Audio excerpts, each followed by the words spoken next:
Bonjour et bienvenue dans cette nouvelle vidéo sur ConfiUI et Flux. Et aujourd'hui, nous allons parler optimisation des temps de génération d'images avec le K-Sampler, avec les nœuds de Tcache et WaveSpeed. Donc déjà pour commencer, pour installer, on va dans Custom Node Manager.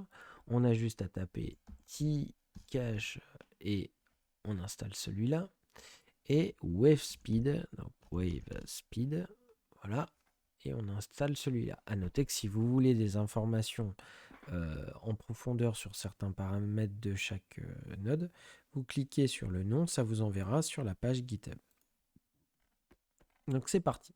Donc déjà, on va devoir parler un petit peu du comportement du K-Sampler.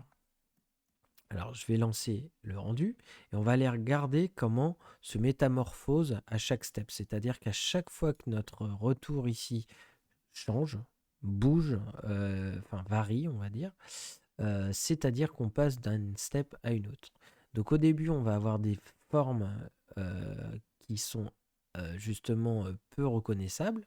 Donc le step d'après, l'IA va commencer à affiner et essayer de faire ce que j'appelle une structure. Donc on va commencer à vaguement voir des formes se créer.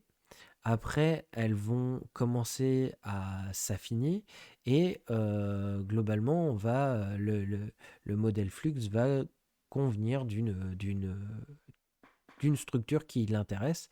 Et après, dans un second temps, quand la convergence de structures, si je peux le vulgariser ainsi, est faite, il va commencer à affiner, comme ça, à itérer, toujours avec basé sur le nombre de steps, à affiner pour avoir quelque chose qui aura du détail dans cette structure. Donc c'est parti, je lance et vous regardez parce que je peux pas faire, je ne peux pas faire du step by step. Donc voilà, on voit qu'au début c'est flou, ça fait deux masses et après elles convergent et maintenant on a une lollipop alors qu'au début on avait l'air d'avoir deux entités avec un chapeau et tout ça de chaque côté. Et donc là ça s'affine, ça s'affine, ça s'affine et donc on va avoir une, une image comme ça qui va durer donc elle nous aura pris 21 secondes pour être générée et on aura ce résultat. Donc nous, on va vouloir jouer là-dessus. C'est-à-dire que si, par exemple, qu'est-ce qui se passe si je mets que 5 steps? Quand je mets 5 steps, je vais aller beaucoup plus vite. Mais donc en gros, il va très vite choisir une structure. Donc les premières masses comme on les avait vues. Et par contre, après, il n'y aura pas beaucoup de steps pour essayer de construire une vraie image. Donc on va avoir des artefacts comme ça. Après avoir choisi la structure, on n'aura que quelques steps, comme je le disais, pour essayer d'affiner, créer des traits, des micro-détails dans les silhouettes. Donc nous, c'est là-dessus en fait que l'optimisation va se faire. Et donc là, on a du 4 secondes. Donc, à noter aussi, au passage, petit tips youtubeur, enfin pour les gens qui sont sur YouTube, si vous vouliez refaire un step by step, vraiment image par image, vous pouvez utiliser virgule et point virgule pour faire du image avant, image arrière sur votre timeline. Donc profitez-en. Donc nous avons cette structure comme ça qui est pas très affinée, mais qui fait 4 secondes. Alors que sinon, celle-là, elle fait 21 secondes. Donc on va commencer par intercaler Tcache for ImageGen ici, et on va le connecter comme ça jusqu'au modèle sampling flux et après dans le K-sampler. Là, la valeur par défaut du threshold va être de 0.4 et on va regarder le résultat. Hop. Donc, je lance. Hop, ça convergera, ça va sauter comme ça des steps. Donc, ça va optimiser en fait les itérations. Et donc, on va avoir ce résultat-là. Donc, ça peut prendre un peu trop de raccourcis et sauter une step à l'autre. Comme ça, les algorithmes sont un peu différents. L'approche est légèrement différente entre les deux Tcache et WaveSpeed. Mais à la fin, voilà, on a ce résultat-là qui est pas si éloigné de celui-là. Mais par contre, qui fait du 11 secondes. Donc, c'est assez intéressant. Tcache sera un peu pour moi, la solution la plus clé en main est évidemment si je monte ma variable, si je me mets par exemple déjà à 1.2, on va dire, sur mon threshold et que je lance, je vais mettre encore moins de 11 secondes, mais on va commencer à avoir quelque chose de moins détaillé qui va commencer à partir un peu en... Ça va rappeler un petit peu quand je mets une guidance à zéro. Donc c'est-à-dire un truc un peu plus photoréaliste au niveau des contrastes, mais on va perdre en structure, on va avoir des choses un petit peu bizarres. Donc voilà. Donc c'est là-dessus que voilà comment se comporte Tcache. Maintenant, pour ce qui est de euh, WaveSpeed, on utilise cette fois-ci Apply First Block Cache de la suite de notes WaveSpeed. La valeur par défaut pour du flux, mais on pourra les utiliser tous les deux pour du SDXL aussi, hein, pour info. Mais là, pour du flux, c'est 0.120. Et du coup, on a un start-end.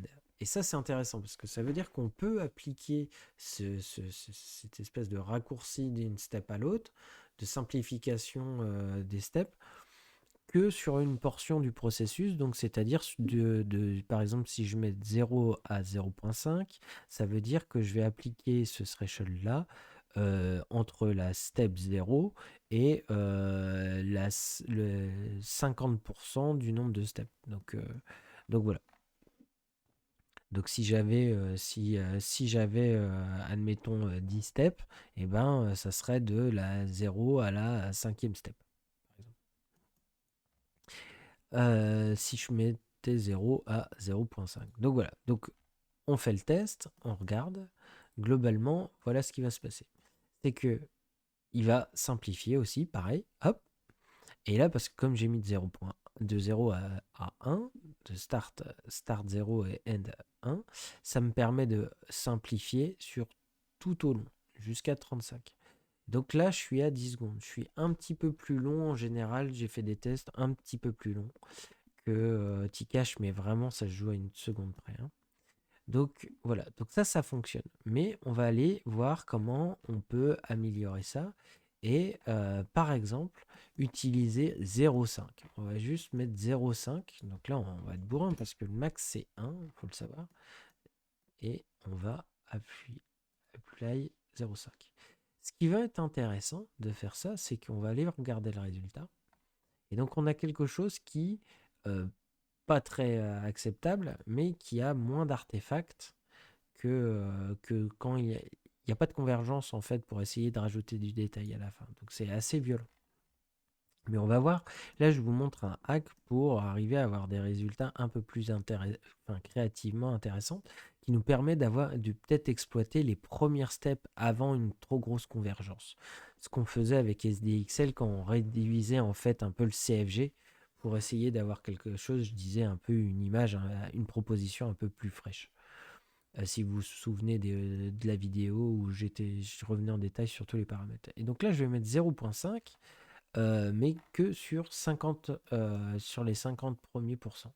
Et voilà le résultat. Donc du coup, ça me fait quelque chose qui est quand même beaucoup plus propre que ça. Et je vais quand même gagner en temps de génération d'images. Je le lance. Donc on voit qu'on a été très vite à converger sur les deux masses du début.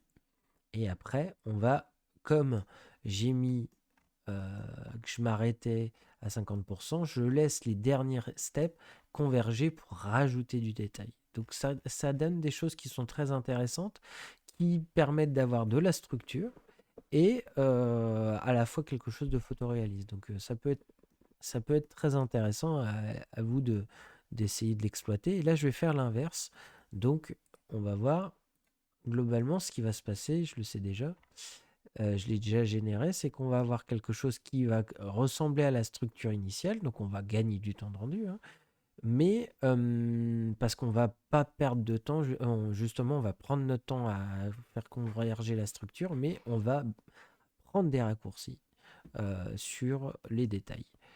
Et donc du coup, on aura un truc moins bon, mais si on doit faire un upscale, ça peut être suffisant. Donc voilà, c'est tout pour aujourd'hui. À la prochaine fois.